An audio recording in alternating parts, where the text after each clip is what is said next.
Hi, and welcome. You're listening to the X22 Report. My name is Dave, and this is episode 800. And today's date is October 25th, 2015, and the title of this episode is The Current Economic Collapse News Brief. Let's get right into the economic collapse news. Now, I've been sifting through my email, and I do receive quite a bit of email, and I wish I had the ability to reply to every single one of these emails, but I just can't. It's impossible. I am a one-man operation. I handle all the websites.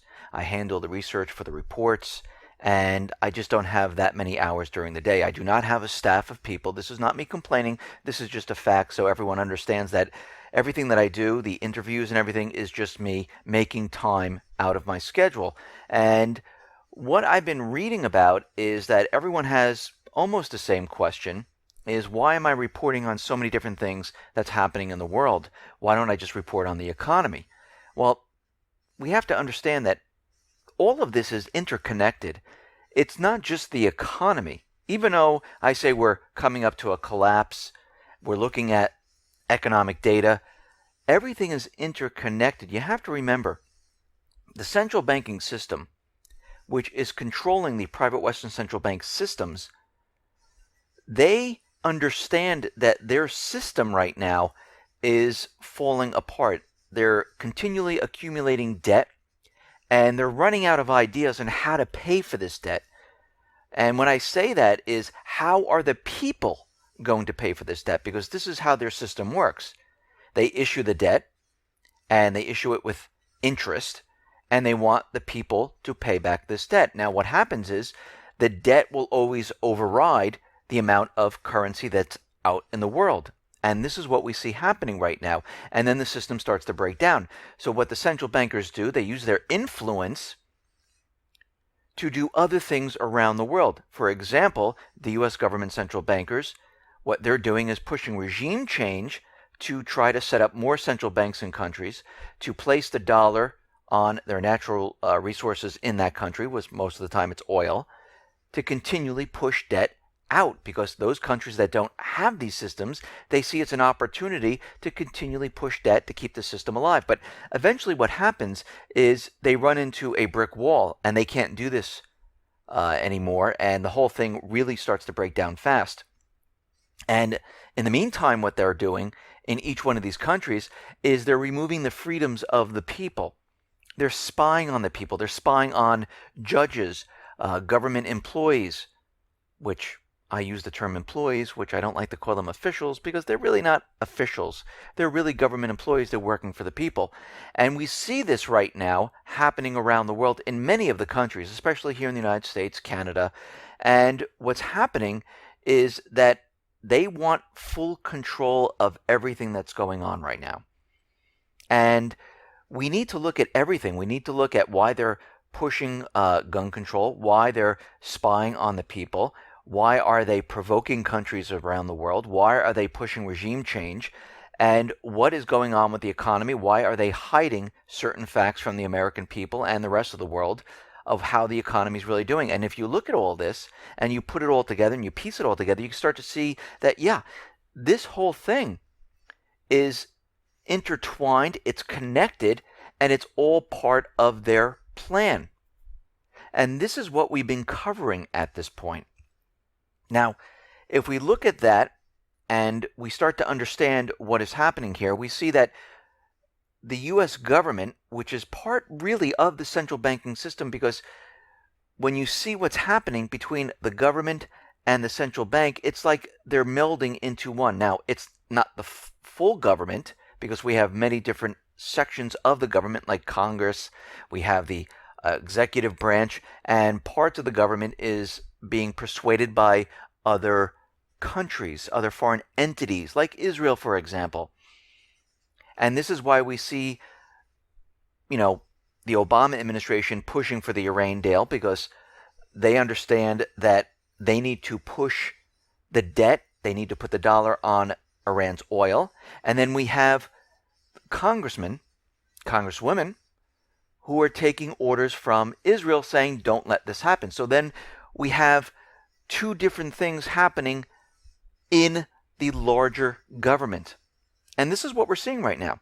But we understand that the central bank and the executive branch are working together, pushing their agendas, and they realize that they need to continually spy on everyone in this country. And every other country that has a private Western central bank is doing the same thing because they're very worried about what other government employees are doing, what the people are doing, what other organizations are doing. And this is why we see police departments around the world using the Stingray device. The FBI is using the Stingray device. And now the Secret Service is using the Stingray device without a warrant. And this is a device that intercepts your cell phone calls. And we can see that this is a complete violation of the Fourth Amendment. Now, the ACLU and other plaintiffs like Wikimedia Foundation, PEN American Center, National Association of Criminal Defense Lawyers, Amnesty International decided to sue the NSA and other agencies for violation of the Fourth Amendment. And they went ahead and they filed the lawsuit.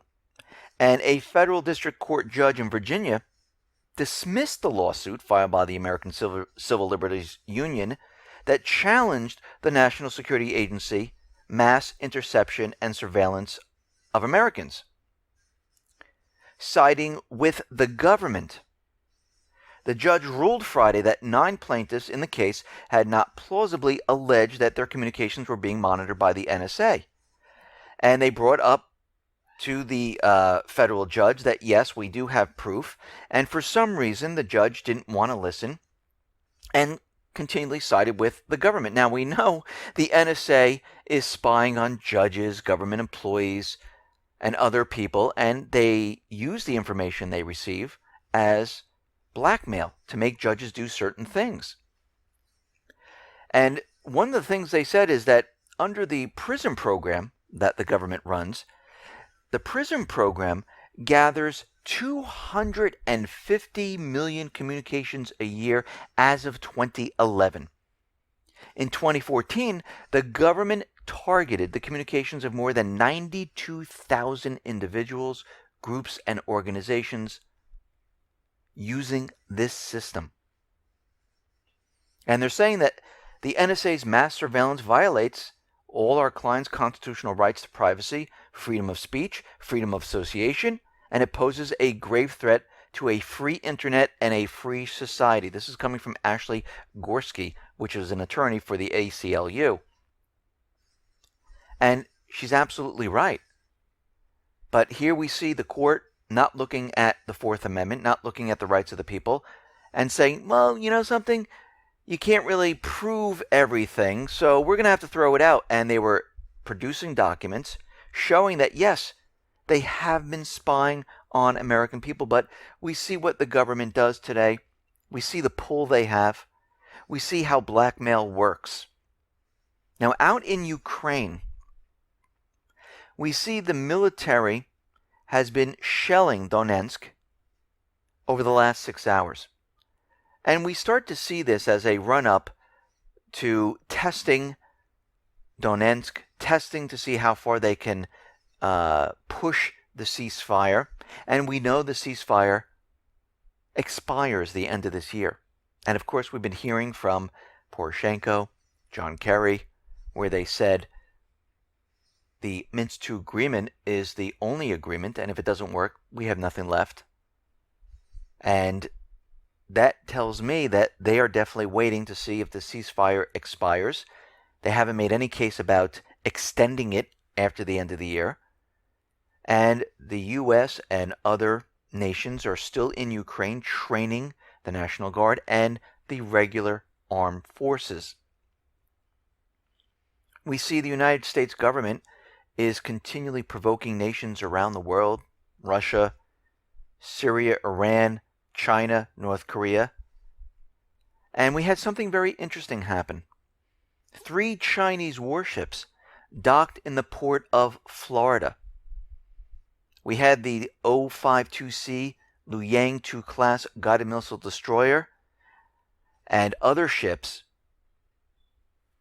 dock right here in the United States. Now people are scratching their head. Well, why in the world would this happen? Why would the Chinese come here if the United States is trying to provoke them? Well, you have to remember, these nations, they don't want war. Yes, the U.S. does, the central banker does, and this is why they're pushing war. But the three vessels are right now on a mission, and they're going around the world and they're conducting goodwill visits. They're trying to show everyone, listen, take a look at our ships, come aboard.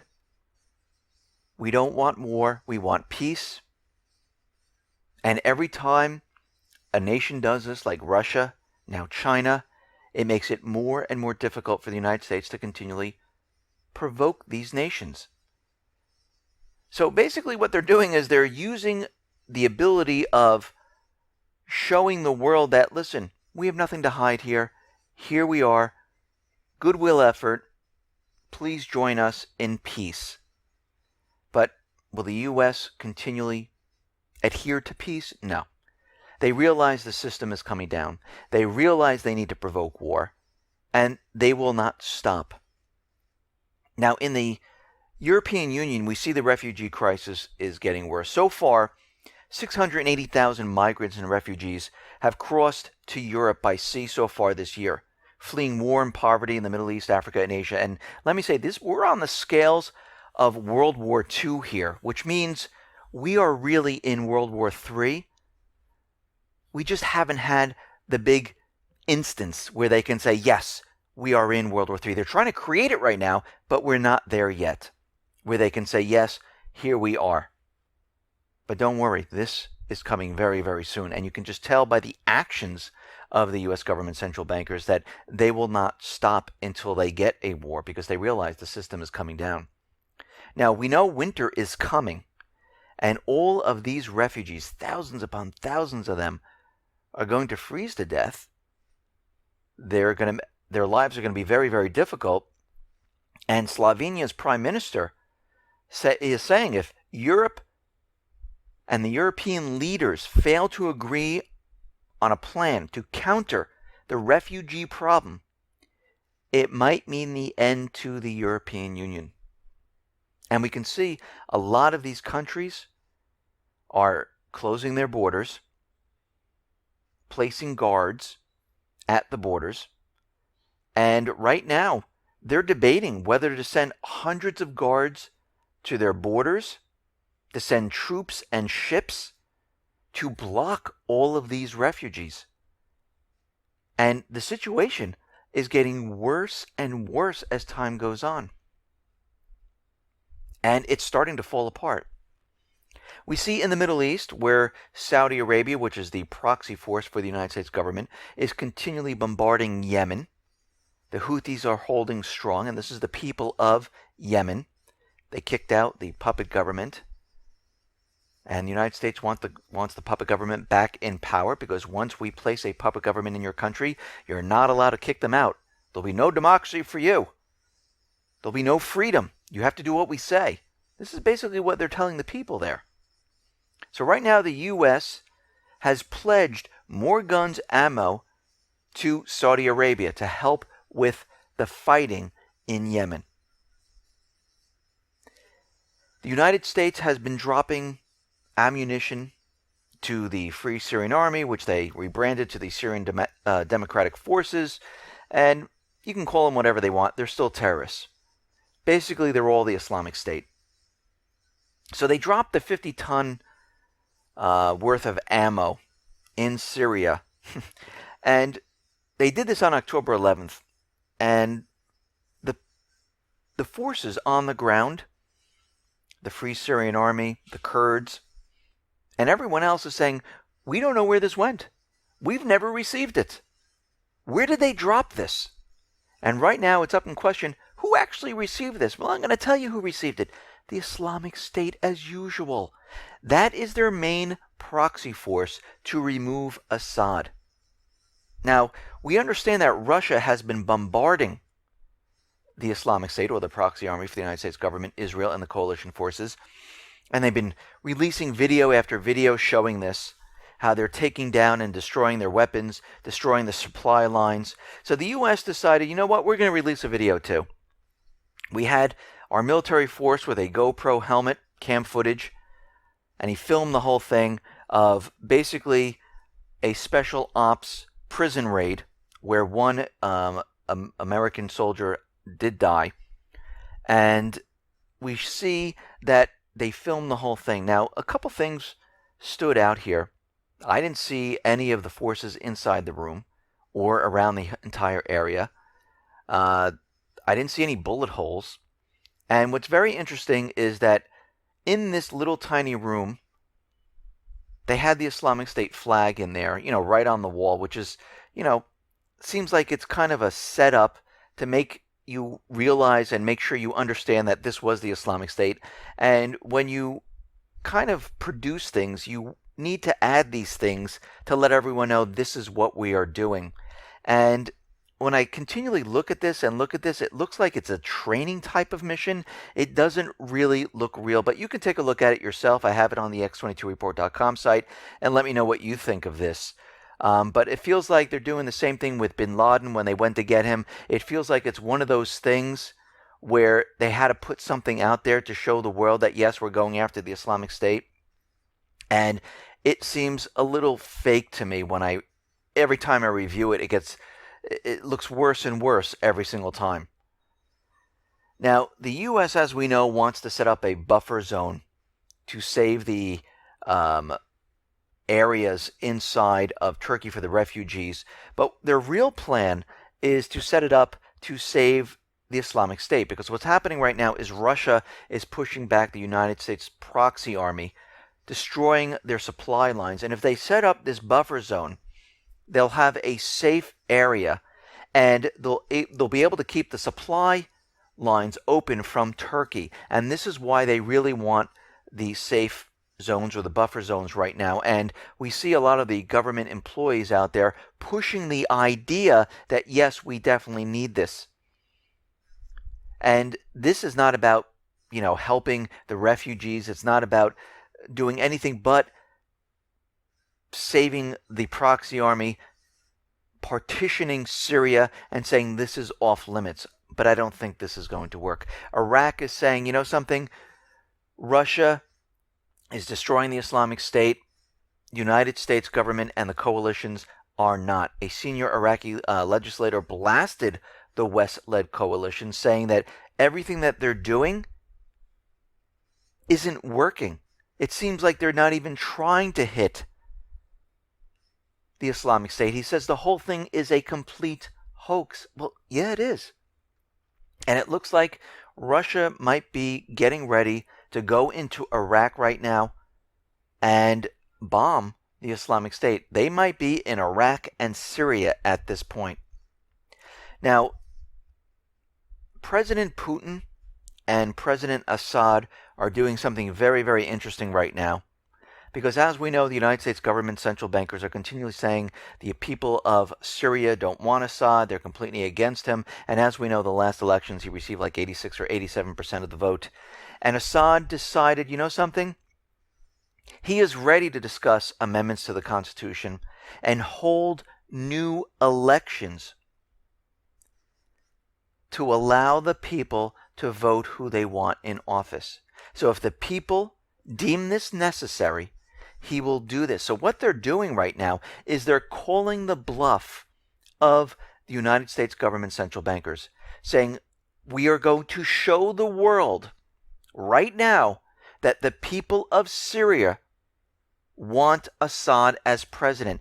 And the United States won't be able to say anything. Now, of course, they're going to come out and say, well, you can't have elections because parts of Syria are not part of the government and everyone is not voting.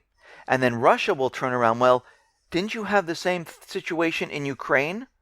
Parts of Ukraine were not part of the Ukrainian government, and you had elections there.